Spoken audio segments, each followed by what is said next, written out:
कोई मोटिवेशन नहीं, कोई बहाना नहीं, बस मैं नहीं कर पाई। पिछले 3 महीनों से इस चैनल पर कुछ भी अपलोड नहीं कर पाई और हर बीतते दिन के साथ बस यही सोचती थी कि आज नहीं कर पाई, कोई बात नहीं, कल करूँगी। मगर वो कल 3 महीने से आया ही नहीं। और ये शायद हम सबके साथ होता है कि हम अटक जाते हैं, चाहे वो ज़िंदगी हो, कोई काम हो, कोई जिम्मेदारी हो या हमारा सबसे पसंदीदा काम ही क्यों ना हो। कभी कभी पूरा जोर लगाने के बावजूद भी जो चल रहा है आप उसे बदल नहीं पाते और आपकी मजबूरी हो जाती है रुकना और इंतज़ार करना जब तक कि वो परिस्थिति सही ना हो। ठीक वैसे ही जैसे जब ज़्यादा कोहरा होता है तो या तो आप रुक जाते हैं या बहुत ही धीमे चलते हैं ताकि आप आगे किसी बड़ी दुर्घटना से बच सकें। बस यही समझ लीजिए कि कोहरा था और मुझे रुकना पड़ा। नमस्ते दोस्तों, स्वागत है आप सभी का बी रियल बी सिंपल में। और एक बड़े से लंबे गैप के बाद मैं आप सभी का इस चैनल पर दोबारा से स्वागत करना चाहूँगी। दिल से आप लोगों का धन्यवाद करना चाहूँगी कि मैंने पिछले 3 महीने से कोई वीडियो अपलोड नहीं की। हालांकि कुछ शॉर्ट्स वगैरह ज़रूर डाले मैंने, लेकिन कोई मेन वीडियो मैंने अपलोड नहीं की। उसके बावजूद भी लोगों ने अपना साथ बनाए रखा मेरे साथ और कुछ सब्सक्राइबर भी मैंने गेन किए। बहुत बहुत धन्यवाद आप सभी का दिल से। मैं सच्चे दिल से आप लोगों का धन्यवाद करना चाहूँगी। सच बताऊं तो मुझे पता भी नहीं लग रहा कि मुझे इस वीडियो का वॉइस ओवर कैसे करना है, क्या बोलना है। और आपको मेरी आवाज़ से भी पता लग रहा होगा कि तबीयत अभी भी बहुत ज़्यादा ठीक नहीं है। लेकिन खैर, इसी के साथ आगे बढ़ते हैं और आपसे कुछ बातें शेयर करती हूँ। ये वीडियो काफ़ी पुरानी है, जैसा कि आपने शुरुआत में देखा होगा। इसमें रक्षाबंधन की क्लिप्स आपको दिखेंगी। आपको लगेगा कि रक्षाबंधन को जाए हुए तो करीब 2 महीने हो चुके हैं, तो अब रक्षाबंधन की वीडियो क्यों शेयर की जा रही है। लेकिन इस वीडियो को आप बस मेरी बातें सुनने के लिए देख लीजिए, क्योंकि मुझे एक ज़रिया चाहिए था जिससे कि मैं अपनी बातें आप लोगों के साथ रख सकूं। पिछले 2-3 महीनों से मैंने कोई वीडियो नहीं डाली, ना ही मैं कोई मतलब अपनी बातें भी आप लोगों के साथ शेयर नहीं कर पाई। तो बस एक माध्यम चाहिए था मुझे, इसीलिए मैंने इस वीडियो को चुन लिया। और दूसरी बात कि इस वीडियो में मेरी ननंद जो आई थी राखी बांधने के लिए, तो उनको बड़ा चाव था कि वीडियो बनेगी और वीडियो अपलोड होगी। तो मैंने इस वीडियो को बचा के रखा था कि चाहे कितने ही दिन लग जाएं, लेकिन मैं इसको अपलोड ज़रूर करूँगी उनके लिए, ताकि वो खुद को यूट्यूब पर देख सकें। बड़ा शौक़ था उन्हें, इसीलिए मैं इस वीडियो को अपलोड कर रही हूँ। और वीडियो अपलोड ना करने का एक सबसे बड़ा रीज़न ये भी था, जो अभी आप स्क्रीन पर देख रहे हैं, कि फ़ोन ख़राब हो चुका था। और मैंने मई में एक वीडियो अपलोड की थी जिसमें मैंने बताया था कि काफ़ी बड़ा फाइनेंशियल लॉस हुआ था हमको, तो इस वजह से मैं नया फ़ोन अफोर्ड नहीं कर सकती थी। रुकना पड़ा मुझे जब तक कि फाइनेंशियली इतनी मतलब मैं एबल ना हो जाऊं कि नया फ़ोन ले सकें। और फाइनली खैर चीज़ें संभली और पहले से ज़्यादा कुछ बेहतर हुआ, तो मैं ये वीडियो भी शूट कर पाई थी। हालांकि इस वीडियो को मैं आप लोगों तक पहुंचाने में बहुत ज़्यादा लेट हो गई हूं, लेकिन फिर भी प्लीज़ आप लोग इस वीडियो को देखिएगा और जैसा भी फीडबैक हो मुझे बताइएगा ज़रूर। चलो अब शुरू करते हैं। खैर, जो हुआ सो हुआ। वैसे भी ये साल बहुत अप्स एंड डाउन्स भरा रहा मेरे लिए। फरवरी मार्च में भी इस साल फरवरी मार्च में भी मैंने करीब 2 महीने का ब्रेक लिया था, तब भी मैं वीडियो नहीं डाल पाई थी। और इस बार तो कुछ ज़्यादा ही लंबा ब्रेक हो गया। और वजह मैं आपको बताना चाहूँ तो फिज़िकली भी हैं, मेंटल भी हैं, इमोशनल भी हैं और फाइनेंशियल भी हैं। तो वजह तो बहुत सारी हैं, मगर सबसे बड़ी वजह अगर मैं कहूँ तो वो है मन। क्योंकि कभी कभी हमारा मन उचट जाता है और ये सबके साथ होता है। ये बिल्कुल नॉर्मल है, क्योंकि हम एक तरह से कहा जाए कि इतने ज़्यादा स्ट्रॉन्ग नहीं होते। कभी कभी हर परिस्थिति में हम इतने ज़्यादा स्ट्रॉन्ग नहीं होते। और जैसे मैंने कहा कि हमारा मन उचट जाता है अपने पसंदीदा काम से ही। समझ नहीं आता, आगे बढ़ें, ठहर जाएं, दिमाग फुल ऑफ कन्फ्यूज़न से भर जाता है और बस आप एक ही स्थिति में फ्रीज होकर रह जाते हैं।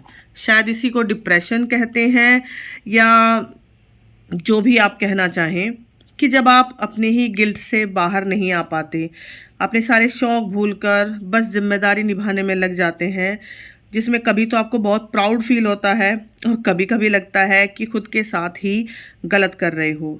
घर में बड़ा होना आपकी जिम्मेदारियों को और भी बढ़ा देता है। हालांकि ये पूरी तरह से सच नहीं है, क्योंकि जिम्मेदारी निभाने का बड़े या छोटे होने से कोई संबंध नहीं है।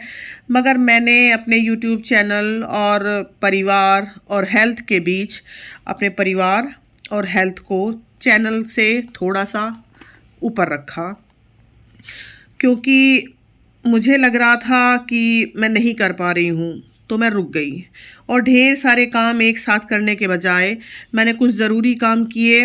इसके लिए मुझे कोई पछतावा नहीं है, क्योंकि मैं जैसी हूँ ऐसी ही हूँ। मैं नहीं हूँ ऐसी कि ना ही खुद पर ज़रूरत से ज़्यादा प्रेशर डालकर मैं वो सब काम करूँ, और ना ही खुद पर ज़रूरत से ज़्यादा प्रेशर डालकर मैं वो बनना चाहती हूँ कि कैसे मैं घर, जॉब, यूट्यूब सब एक साथ मेंटेन कर पाऊँ और दूसरों को भी इस मल्टीटास्किंग के लिए मैं प्रेरित करूँ। नहीं, जहाँ मुझे हेल्थ, नींद, परिवार सब ताक पर रखना पड़े और मैं इतनी बीमार हो जाऊं कि मैं अपनी फैमिली के लिए 2 वक्त का खाना भी ना बना पाऊं और बस सब मेरी सेवा में लग जाएं, ऐसा मुझे नहीं करना था। क्योंकि मैंने वीडियो एडिटिंग के लिए रात भर जाग कर जो नींद ख़राब की है, उसका असर मेरी हेल्थ पर बहुत ज़बरदस्त पड़ा। क्योंकि आप 3 से 4 घंटे की नींद लेकर ज़्यादा दिन सरवाइव नहीं कर पाते, और वही मेरे साथ हुआ। अपने बेसिक से काम करने के बाद मुझे जो सबसे पहला काम लगता था, बस यही लगता था कि मैं सो जाऊं, और वो नींद कम, यकीन मानिए बेहोशी ज़्यादा होती थी, जिसमें मुझे पता ही नहीं चलता था कि कब 3 से 4 घंटे हो गए, या यूं कहूँ कि मतलब मुझे होश ही नहीं रहता था कि मैं कब सोई और कब उठी। मेरी एज 40 से ज़्यादा हो चुकी है। मैं अभी 42 में रनिंग हूँ, यानी कि 41 साल की हो चुकी हूँ। और यहाँ पे मैं एक बात शेयर करना चाहूँगी कि देखिए, सबकी बॉडी अलग होती है, सबकी बॉडी में बीमारियाँ भी अलग अलग हो सकती हैं, और इसी तरह से सबकी काम करने की कैपेसिटी और प्रायोरिटी अलग अलग होती है। किसी को लगता है कि घर का काम पहले करना चाहिए, किसी को लगता है कि अपनी जॉब पहले करनी चाहिए, किसी को लगता है कि अपनी हेल्थ पे ज़्यादा ध्यान देना चाहिए। तो बस इसी तरह से सबकी प्रायोरिटी अलग अलग हैं, और मैंने शायद यहीं पे गलती कर दी कि मैं अपनी प्रायोरिटी सेट नहीं कर पाई।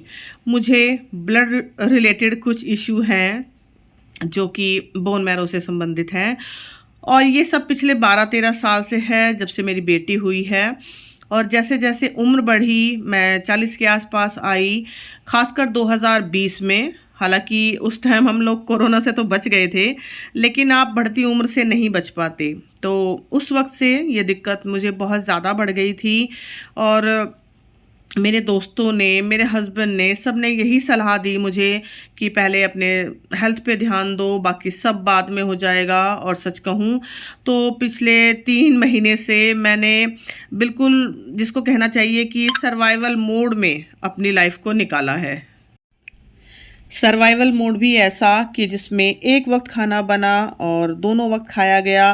साफ़ सफाई के नाम पर बस इतना कर पाती थी कि झाड़ू लगा पाती थी, और पोछा भी कभी कभी तो मेरा बेटा लगाता था, वो भी हफ्ते में 2 या 3 बार ही हो पाता था।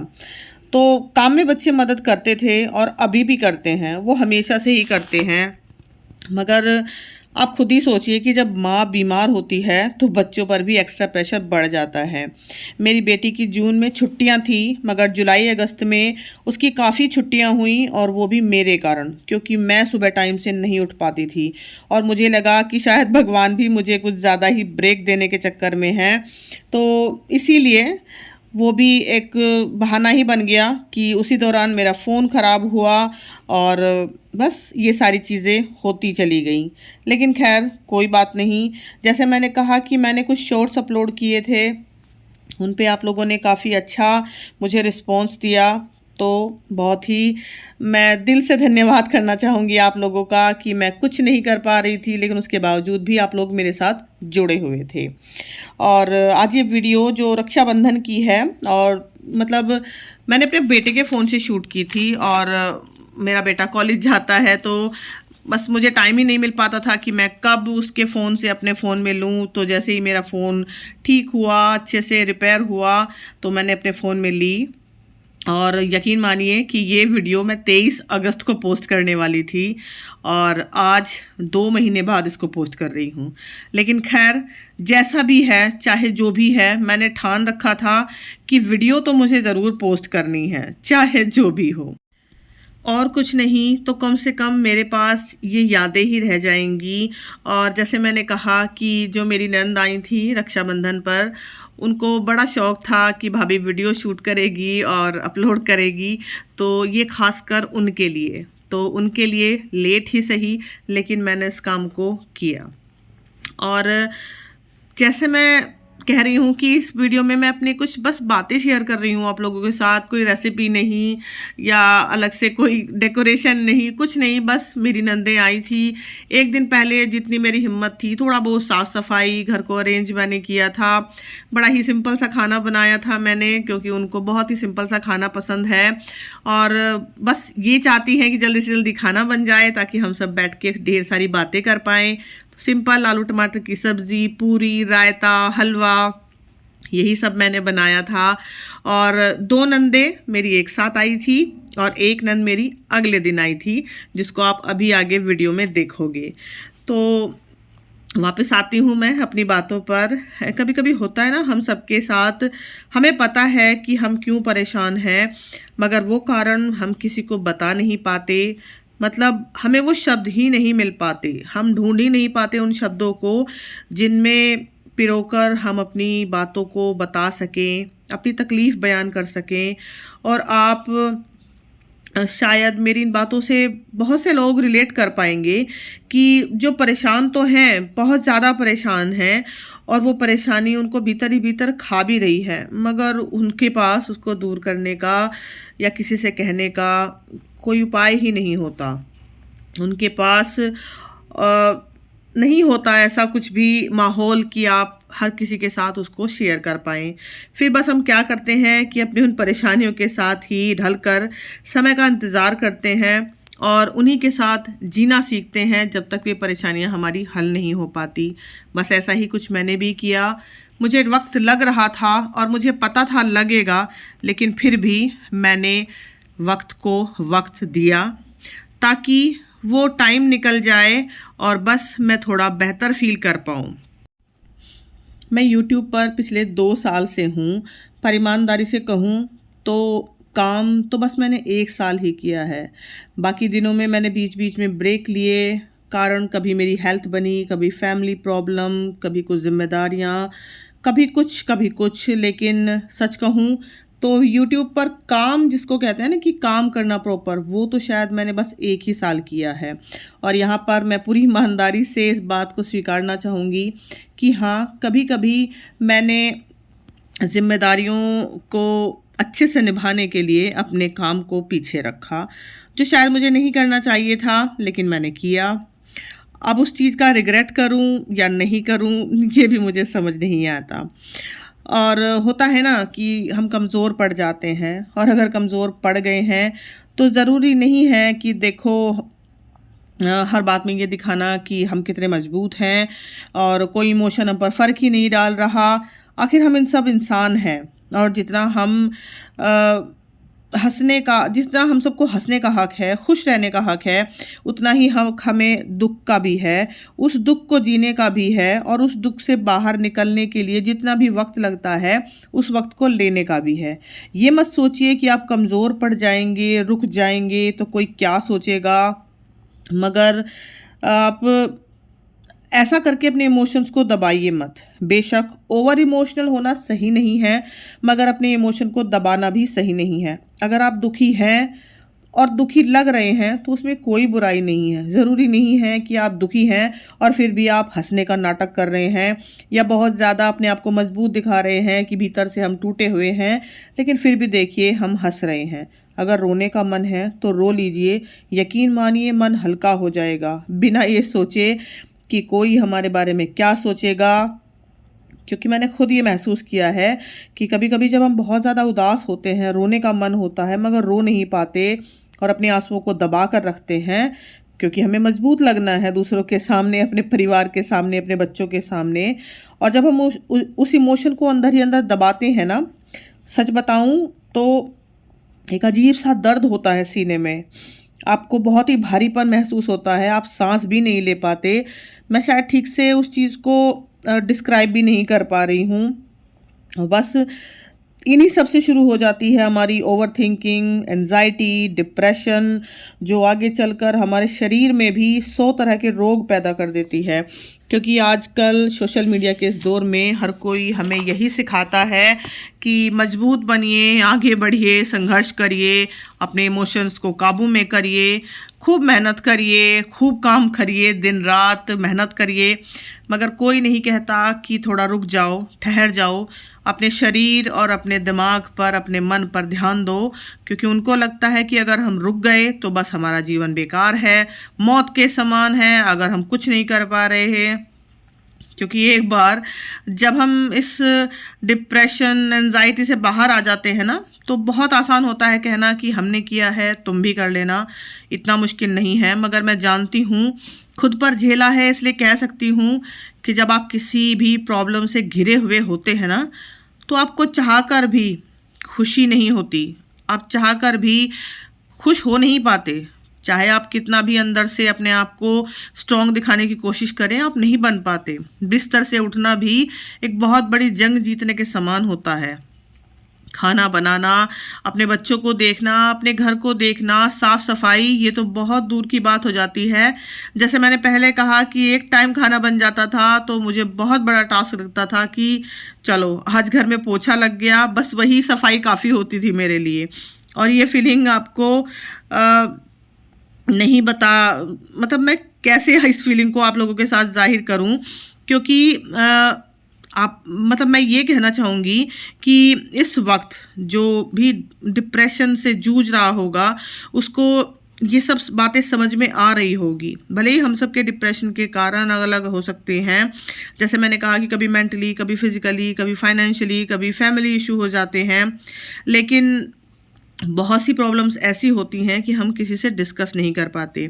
इसीलिए किसी एक की कहानी सुनकर कभी भी आप खुद को जज ना करें, कभी भी खुद को उस एक पिंजरे में खड़ा ना करें। क्योंकि ज़रूरी नहीं है कि सामने वाला 1 महीने में ठीक हो गया तो आप भी 1 महीने में ठीक हो जाओगे, या सामने वाले को 1 साल लगा तो आप भी 1 साल में ठीक होगे। सबका हीलिंग टाइम अलग अलग होता है, सबकी लाइफ परफेक्ट नहीं होती। इनफैक्ट सच कहूँ तो किसी की भी लाइफ परफेक्ट नहीं होती, मगर कोई भी अपनी कमज़ोरी को या अपनी इनपरफेक्टनेस को किसी से शेयर नहीं करना चाहता। क्योंकि सब वीडियोस में दिखाते हैं ना कि परफेक्ट मोमेंट आपको एंजॉय करने हैं, हंसते हुए, घूमते हुए, फैमिली टाइम एंजॉय करते हुए, यही दिखाया जाता है सबको। तो कोई भी अपनी कमज़ोरी शेयर नहीं करना चाहता। लेकिन मैं इस बात में किसी चीज़ की शर्म महसूस नहीं करती कि हाँ मैं कमज़ोर पड़ी और मैं उस मोमेंट को अच्छे से नहीं झेल पाई। बाकी ये सब हमारी ज़िंदगी का हिस्सा है और सिर्फ एक हिस्सा है, ज़िंदगी नहीं। बस धीरे धीरे इसी तरह से ज़िंदगी कटती जाती है। अगर सुख परमानेंट नहीं है तो दुख भी परमानेंट नहीं है, और लाइफ की यही खूबसूरती है कि इसमें कुछ भी परमानेंट होता ही नहीं है। तो चलिए अब इस वीडियो के बारे में मैं आपसे थोड़ी सी बातें कर लेती हूँ। यहाँ पर जो क्लिप्स आप देख रहे हो वो मेरे मायके की हैं। जब मैं राखी बांधने के लिए घर गई थी, मेरी सारी बहनें आई हुई थी, छोटी बड़ी हम सारी बहनें एक जगह इकट्ठी थी। और बहुत बड़ा मोमेंट होता है हम सारी बहनों के लिए ये, जब हम मायके जाते हैं, भले ही 1 दिन के लिए, भले ही 2 घंटे के लिए जाएं, और सारी बहनें मिलकर राखी बांधती हैं। सारे बच्चे, हम बहनों के जो बच्चे हैं वो भी आपस में एक दूसरे को राखी बांधते हैं। काफ़ी पुराने फ़ोटोज़ भी हैं हमारे पास। और भाई हमारे मतलब मैं कहूँ कि सभी यही कहेंगे कि हमारे भाई बहुत अच्छे हैं, और वाकई में सभी के भाई बहुत अच्छे होते हैं। लेकिन इस वीडियो के ज़रिए मैं कहना चाहूँगी कि जैसे भाई मेरे हैं, ऐसे भाई सबको दे भगवान। बहुत अच्छे हैं, बहुत ही ज़्यादा अच्छे हैं। भाई भाभी सभी लोग बहुत ज़्यादा अच्छे हैं वाकई में। और मायका क्या होता है ये हर एक लड़की अच्छे से समझ ही सकती है, खासकर वो लड़की जिसको मायके में सब कुछ होने के बावजूद भी कोई टोके भी ना, या कोई राखी पे बुलाए भी ना। राखी पे जाना ना जाना वो एक अलग बात है, लेकिन जब आपके मायके में सब कुछ मौजूद है उसके बावजूद भी आपको राखी पे आपका भाई ये भी ना कह के बुलाए कि बहन राखी बांधने आ जाना, तो वो दुख सबसे बड़ा होता है। और हम बहनों में जितने भी आप यहाँ पे स्क्रीन पे देख रहे हो, उनमें सब में कुछ बहनें ऐसी भी हैं कि जिनको उनके भाई नहीं बुलाते हैं, तो उनका दुख मैं महसूस कर सकती हूँ। लेकिन खैर जो भी है, अंत भला तो सब भला। त्यौहार अच्छे से हुआ था हमारा, हम सबका। और ये जो फ़िलहाल आप स्क्रीन पर देख रहे हो, सबसे छोटी बहन है हमारी जिसका नाम है वर्षा, और सबसे छोटी है तो इसको हम छोटी ही कह के बुलाते हैं, और वर्षा नाम तो इसका शायद ही कोई जानता है। ये है मेरी मम्मी, बड़ा भाई, भाभी, भतीजा, मेरी बहन, जो फ़िलहाल मायके में नहीं थे क्योंकि मेरे भाई की जॉब कोटा में है, तो उसने वहीं से पिक्चर्स भेजी थी हमारे पास, तो ये मैंने सब इंक्लूड की थी इसमें। और सारे बच्चों ने भी आपस में अच्छे से राखी बांधी। और मेरा बेटा सारे भाई बहनों में सबसे बड़ा है, तो सबसे पहले इसी को राखी बंध रही है। एक एक करके सब राखी बांधते जा रही हैं बहनें इसको। सबको अपने गिफ्ट भी मिले। वो पर्सनली ही सबके गिफ्ट लाता है, मुझसे ऐसा कोई ख़ास डिस्कस नहीं करता है। जो उसको ठीक लगता है वही वो अपनी बहनों को देता है। और जैसे मैंने कहा था कि जब मेरी नंदें आई थी तो तब मैंने पूरी सब्ज़ी बनाई थी, हलवा बनाया था, रायता बनाया था। फिर अगले दिन जब मेरी दूसरी नंद आई थी तो उनके लिए मैंने दाल मखनी बनाई थी, लच्छे पराठे बनाए थे। वो बहुत पसंद आए थे, दीदी को भी, जीजा जी को भी। उन सब वीडियोस का लिंक, मतलब जब भी मैंने वो रेसिपीज़ बनाई थी, मैं आप लोगों को इस वीडियो के डिस्क्रिप्शन बॉक्स में दे दूंगी। और इस दिन जब मैं अपने मायके आई थी, इस दिन भी मैंने खूब सारा खाना बनाया था। इस दिन मैंने बनाए थे छोले भटूरे, चावल, सलाद, रायता, ये सब कुछ था। और छोले भटूरे भी मैंने बहुत बार शेयर किए हुए हैं। अगर आप इंटरेस्टेड हैं तो प्लीज़ डिस्क्रिप्शन बॉक्स चेक कर लीजिएगा, मैं उसमें आपको लिंक दे दूंगी उन सारी ही वीडियोस के जो रेसिपी मैंने बनाई थी। क्योंकि रेसिपी मैंने कुछ भी इसमें इंक्लूड नहीं की हैं। बस जैसे मैंने कहा कि मुझे कुछ बातें आप लोगों से करनी थी, मन अंदर तक भरा हुआ था बहुत ज़्यादा, अभी भी भरा हुआ है। आगे आने वाली कुछ वीडियोस में मैं आप लोगों के साथ ऐसी ही कुछ बातें शेयर करूंगी। अगर अच्छी लगेंगी तो प्लीज़ सुनिएगा ज़रूर, उन वीडियोस को देखिएगा ज़रूर। क्योंकि मैंने इस दौरान वीडियो भले ही ना बनाई हो, लेकिन लिखा बहुत कुछ है। और जो भी मेरे मन में आता है मैं लिखती ज़रूर हूँ, चाहे वो अच्छा है चाहे बुरा है, ताकि मुझे भी पता लगे कि मेरा मन आखिर सोच क्या रहा है, चल क्या रहा है। और ये है किचन का हाल। मतलब बड़े बड़े बर्तनों में खाना बना, सारा किचन अभी फैला हुआ है क्योंकि सबने खाना खाया था। उसके बाद एक एक करके जो बहनें उसी दिन जाने वाली थी वो गईं। बाकी मैं और मेरी 2 बहनें, हम एक रात रुक के आए थे, हम अगले दिन आए थे। और सबके जाने के बाद ही हमने ये सब कुछ समेटा था। बहुत मज़ा आया था जब सबने मिलकर एक साथ खाना खाया, एक साथ बनाया, सबको परोसा। और इसमें थोड़ी बहुत झलक आपको मेरे मायके की भी मिल गई। बाकी आगे कुछ खुशियों के पल आने वाले हैं जिसमें मैं अपने मायके का एक फुल टूर आपको दूंगी, और उम्मीद करूंगी कि वो भी आप लोगों को पसंद आएगा। तो यहाँ पे जो मेहमान हैं, मतलब जो हमारे जीजा जी हैं, मतलब बहन हम बहनों के हस्बैंड सारे, तो वो बैठे हुए हैं सब यहाँ पे। और ये लोग कुछ जो जाने की तैयारी में हैं अभी। तो इसी तरह से ये त्यौहार हमारा बहुत अच्छे से मना था, बहुत ही ज़्यादा अच्छे से। और अब आगे आप देखिएगा, कुछ पुरानी पिक्चर्स हैं हमारे बच्चों की जो मेरे भाई ने खींची थी, और उसमें कुछ पुरानी पिक्चर्स हमारी भी हैं। ये देखिए, सारे बच्चों को इस तरह से लाइन में खड़ा करके वो खींचता था फ़ोटो, ये देखने के लिए कि 2 साल बाद, 4 साल बाद बच्चे कितने बड़े हो गए। फिर उसी एंगल में खींचता था। ये मेरी बेटी है, देखिए वानी, कितनी पतली सी थी, दुबली सी। ये शायद 2019 या 20 की फ़ोटो हैं। और ये है हम सब भाई बहनों की फ़ोटो जो बहुत यादगार है मेरे लिए। बहुत ही सिंपल है सब, लेकिन फ़ोटोज़ देखिए आप कितनी यादगार हैं। तो आई एम श्योर आप लोगों के पास भी इस तरह की यादगार फ़ोटोज़ होंगी। और ये है मेरी सबसे फेवरेट फ़ोटो मेरे भाई के साथ, सिंपल लेकिन सबसे ज़्यादा फेवरेट मेरी। ये उसकी शादी की फ़ोटो है और ये भी रक्षाबंधन की ही फ़ोटो है जिसमें मैं इतनी अच्छे से खुल के मुस्कुरा रही हूँ। ये सबसे छोटे वाला भाई है मेरा जिसकी जल्दी ही शादी होने वाली है। उस दौरान के व्लॉग्स भी मैं ज़रूर शूट करूँगी और आप लोगों के साथ शेयर ज़रूर करूँगी। तो बस अब इस वीडियो को मैं एंड करना चाहूँगी। आप लोगों को ये वीडियो कैसी लगी? इतने दिनों बाद मैंने एक वीडियो अपलोड की, शायद आप लोगों को कुछ अजीब भी लगा होगा, लेकिन जैसा भी लगा हो मुझे कमेंट सेक्शन में बताइएगा ज़रूर।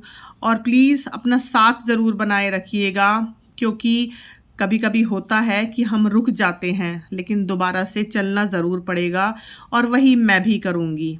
तो thank you so much for watching. मेरी इस वीडियो को अपना टाइम देने के लिए आप लोगों का बहुत बहुत धन्यवाद। मेरी बाकी सारी वीडियोस को भी अपना टाइम देने के लिए आप लोगों का बहुत बहुत धन्यवाद। अपना ढेर सारा ध्यान रखिएगा।